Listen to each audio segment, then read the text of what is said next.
Broadcasting live from the Business RadioX studios in Atlanta, Georgia, it's time for Atlanta Business Radio. Brought to you by OnPay. Built in Atlanta, OnPay is the top-rated payroll and HR software anywhere. Get 1 month free at onpay.com. Now, here's your host. Lee Cantor here, another episode of Atlanta Business Radio, and this is going to be a good one. But remember, this work would not be possible without the support of our sponsor, OnPay, so please support them so we can continue to share these stories. Today on Atlanta Business Radio, we have Justin Croxton, and he is with Propellant Media. Welcome, Justin. Lee, how's it going, sir? It is going great here in Business RadioX land. Tell us about Propellant. How are you serving folks? Yeah, Propellant Media, we are a digital advertising agency, paid media agency based out of Atlanta, Georgia. We have 2 offices, one in Atlanta and also in Charlotte, North Carolina. And when we were founded, we really focused initially on programmatic display and geofencing advertising.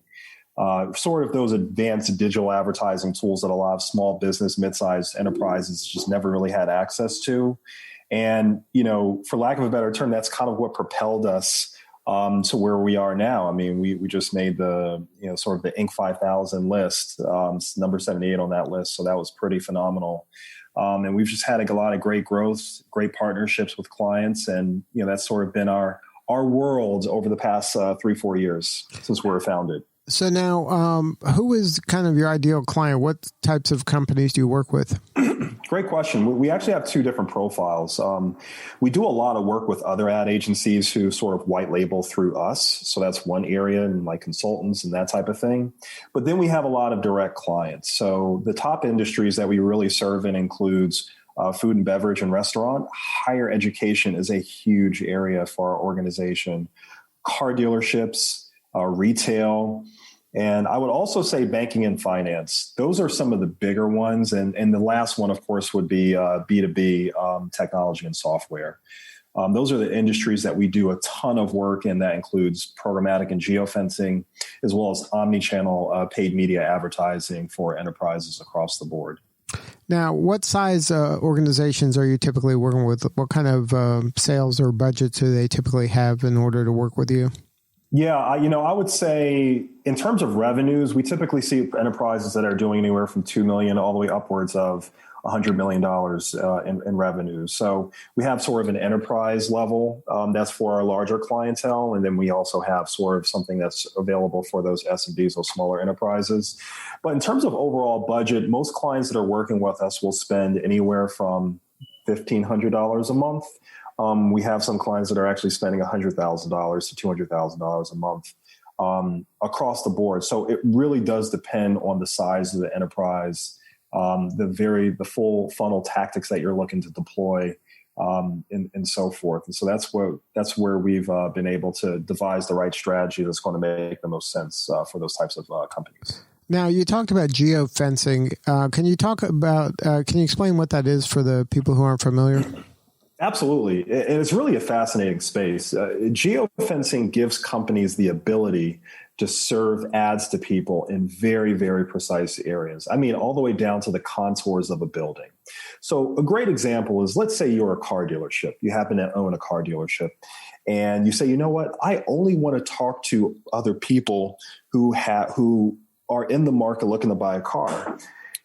In your right mind, you might say, I want to target everyone in Atlanta, but that, of course, doesn't make sense because not everyone's looking to buy a car at that very moment. So with geofencing, we can serve ads to people in very, very precise areas, particularly, in this case, other car dealerships.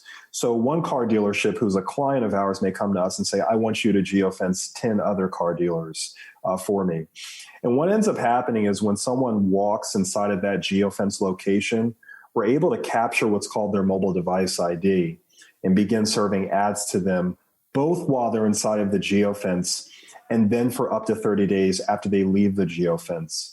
And they'll be able to see those ads directly on mobile apps and websites when they happen to go on their mobile smartphone devices. So if you think about Angry Birds, Words with Friends, the Weather Channel, Wall Street Journal, Huffington Post, Daily Mail, We have well over 600, 700,000 mobile apps and tons of websites that we can deliver ads to. So delivery is rarely an issue. And it ultimately gives companies the ability to micro-target the audience that matters most to their brand. And that's essentially what the full context of geofencing and why it's used so popularly with a lot of other omni-channel paid media tactics. So, so the thinking behind it is, I know someone's about to walk into a jewelry store, so they're interested in jewelry. If my competitor jewelry store can kind of identify them, I can send them my ads and entice them over to my place as well, so they can make a decision. Exactly. And we have a lot of clients who use it for competitive conquesting. We also have clients that say, you know what, I'm a restaurant. I want to serve a loyalty ad to people that went to my restaurant. And so I might actually geofence my own store location. And the last thing that is really fascinating about geofencing is you can even measure foot traffic back to a client's physical location, meaning I can tell you that, hey, 5 people saw and clicked on your ads and they came back to your jewelry store after the fact. That's part of the technology and the ROI measuring that we can do within the whole world of geofencing advertising. So are you involved in the creative side to get the right message, or are you just involved in the technology side? We are involved in the creative side. Sometimes clients that come to us will already have creative and display ads and even video, because we can do pre-roll video and midstream video as well. Other cases, clients say, hey, we want you all to create the ads for us, and we'll talk to them about their current promotions. We'll get a sense of their color palette, on what we think is really going to draw the eyes to the ads themselves. And we'll be involved in that process from time to time as well.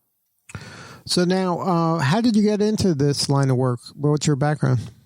Well, I actually, it's funny. I actually worked in commercial real estate for about 6-7 years, give or take.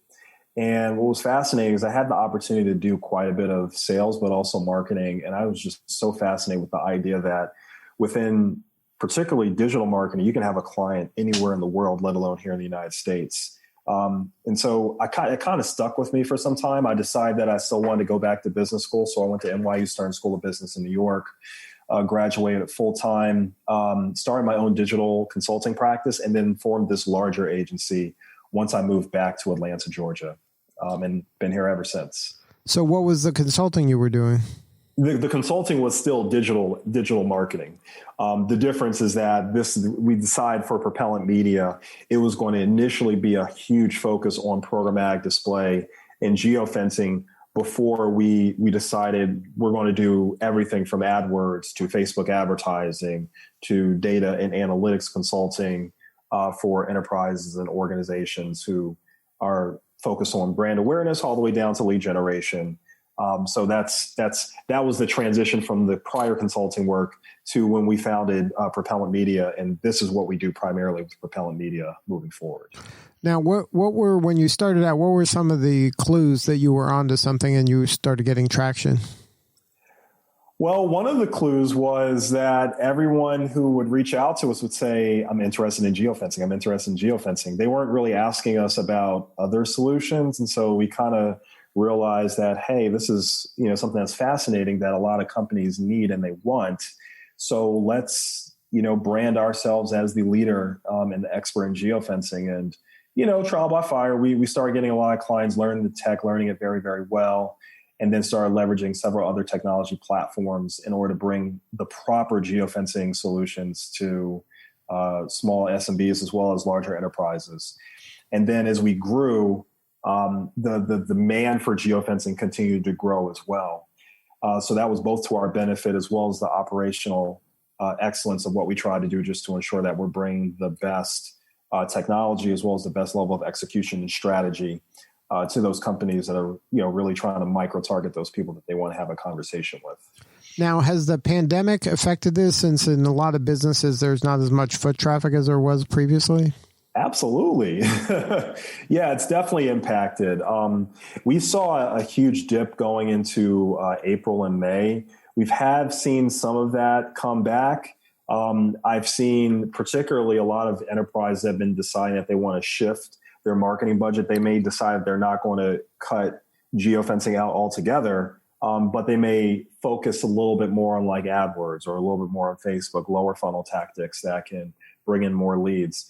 One area I would say would be convention centers and conferences. A lot of times we have B2B clients or other clients that want to target people at these particular convention centers because they want to, that's the audience they know they want to get in front of. Well, there's not a lot of conventions and conferences that got shut down back in, March, April. And we did a lot of convention business. So I'm sure that will come back going into 2021. But in the meantime, that was a good chunk of revenue that impacted our organization. So that's one thing to consider. But we've still been doing relatively well because there's typically going to be a need for advertising, customer acquisition, as long as the return on the investment is there and the cash flow implications to drive those customers and pay in a reasonable time is there as well. So is remarketing similar to geofencing except virtual? That's actually a great question. It kind of is for the most part. We call geofencing site retargeting, but in the physical world. And for those users and those consumers that are out there that don't know what site retargeting is, site retargeting or website retargeting is when someone goes to your website and then they leave, and then you happen to go on another site like AOL, Yahoo, Daily Mail, and then you see that same ad from that website that you visited recently. And what we tell companies a lot of times is that's some of the best traffic because that's someone who was already engaged in your brand. That's what geofencing is, except within geofencing, we're targeting someone based on your physical location and the places that you go. And then once we've captured your mobile device ID, we're serving ads to you for, a period of time. Now, can you share a story where somebody maybe was new to this and you were able to implement it and they got kind of blown away by the results? Absolutely. Gosh, so many. Let's talk about You don't have to name the brand, but just absolutely. No, absolutely. Let's talk about the healthcare space. We had an orthodontist that we were working with. They asked us to teeth white dentists in orthodontal practice. They requested that we implement sort of a more omni-channel strategy. So that included AdWords, Facebook, but we also decided to do site retargeting and geofencing. We geofence competitor locations, other dental practices. They also have relationships within the community, within certain corporations. So we geofence those companies in order to increase referral traffic to their business. So if someone who saw their ads could refer them to someone else, let's say, and that was a case where we were literally driving, I think just in the last couple of weeks, we drove about not just walk-in traffic, but individuals who said, you know what, I want to do business with this orthodontal practice. I've not only seen your ads through geofencing, but I've also seen your ads on Facebook. I've seen your ads through site retargeting. And then I did a search and I found you as well on Google. I'm ready to do business with you all. And that's a great example where, someone who may have been thinking about an orthodontal practice finally decided that, I've seen this ad enough times, or I am actually thinking about getting my teeth straightened. I want to go to this orthodontal practice that's within a 1 or 2 mile radius of my location. Now let's talk a little bit about the makeup of your agency as a whole. You made a point to have a pretty diverse kind of group of folks that are on your team and leadership. How do you think that helps kind of differentiate yourself amongst other agencies out there? Well, I think for us, and this is sort of how we've tried to hire, it's not just been, hiring a bunch of young folks who don't have any experience in digital advertising. And it's also for us it's also for us about having diversity in race, ethnicity, as well as gender as well. I think that allows for our entire team to have a diversity of thought, as well as diversity in perspective and experience that we bring to bear, from our account managers and our senior directors all the way down to our ad ops and our head of paid media, for example. And so when we're able to go to market, you think about just the diversity angle for just 1 second. You have, some banks or you have some healthcare providers that, they'll have 50% of their customer base is African-American or a diverse ethnicity, but only out of their entire marketing team of like 30, they have one person who's African-American. For me, that doesn't make a lot of sense, particularly if you're trying to really understand the other half of that market. And there are plenty of other ad agencies, let alone just ours, that is of diverse ethnicity. And so, for us, we've really tried to, create sort of and strike the right balance in terms of hiring great talent, as well as people of different backgrounds effectively. And I think that's given us, I won't say it's an advantage, but it has at least opened up the conversation for us to win quite a bit of business and forge the right partnerships and relationships with companies who have an appreciation for that, even within their own organizations, as well as the vendors that they strike those partnerships with. Now, in leading an agency like this, what has been the most rewarding part of the journey for you? I would say that it really has not just only been the results that we've achieved for the clients, but the growth that we see within our company. And when I say our company, I mean our team members. We have some folks who come on board who, didn't know anything about geofencing, and they now have this wealth of knowledge, not just within geofencing, but within the marketing space as a whole. One of our mantras here is always be learning, or ABE, always education, effectively. And so if our team is constantly being educated on the latest and greatest technology, marketing technology, as well as digital advertising solutions, we're going to be a better steward to our partners and the clients that we work with. And just seeing the growth from someone who just graduated from college to the level of experience that they have, I mean, that's significant in terms of the value that they'll have in the workplace, whether they're with Propellant Media for 5, 10, 15, 20 years, or if they decide they want to try something else, and they've been able to really tighten and sharpen their soft skills, let alone the hard skills that they've cultivated. And I think you want to have a corporation and an enterprise that's based on a good, strong, hardworking culture that you can appreciate. And I think from the leadership, from myself and our team members and leadership, all the way down to everyone that's working behind the scenes and making us look good, it's seeing that culture bring to bear is what has really been rewarding. And I remember when I worked in commercial real estate, there were some great people that I worked with. And then there were some people that I did not have an appreciation for working with. But I always knew these are the things that I don't want to see in a company that I were to start. And we're not perfect, but I think the culture at our enterprises is right. And we've been able to, build more of a family that works hard, that cares about solutions and results for companies that we partner with. And that's been the most rewarding part of what we've done thus far here at Propellant Media.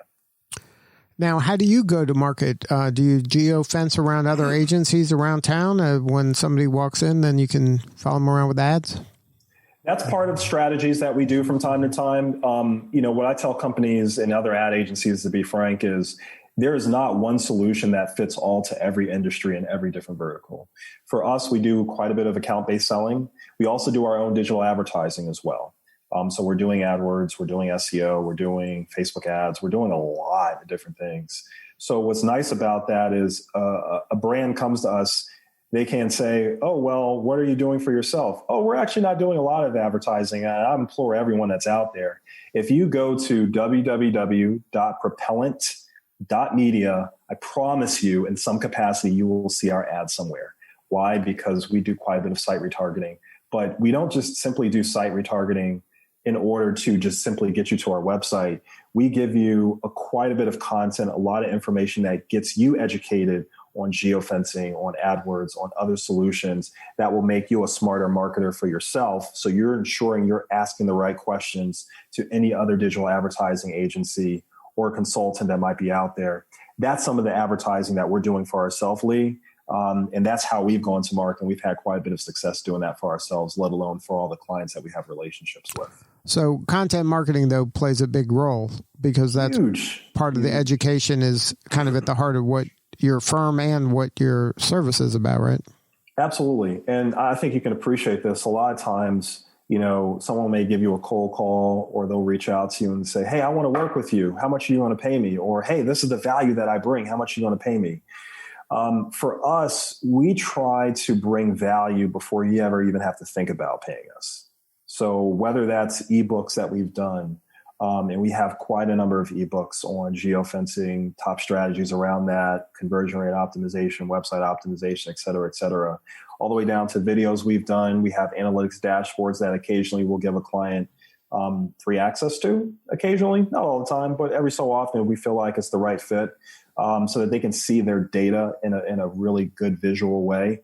We'll do that from time to time. We try to bring value in some capacity before you actually become a client to us. And we feel like if we're able to do that, we're able to build that relationship prior to you even booking a demo or scheduling a call with one of our digital experts.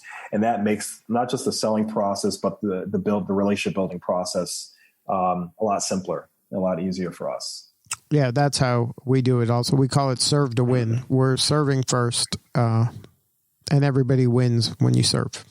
Yeah, absolutely. So once again, if somebody wants to get a hold of you or somebody on your team to have more substantive conversation, website? The website is www.propellant.media. It's not a .com. It's www.propellant.media. That's PROPELLANT.media. And we have plenty of ways, whether it be our download form submissions to, our chat feature. You'll get a hold of someone in some capacity. I can promise you that if you go to that website. Well, Justin, thank you so much for sharing your story today, and congratulations on all the success. I greatly appreciate that, Lee. It's a pleasure. Thank you so much. All right. This is Lee Cantor. We'll see you all next time on Atlanta Business Radio. And remember, this work would not be possible without the support of our sponsor, OnPay. Please support them so we can continue to share these important stories. Today's episode of Atlanta Business Radio is brought to you by OnPay. Built in Atlanta, OnPay is the top-rated payroll and HR software anywhere. Get 1 month free at onpay.com.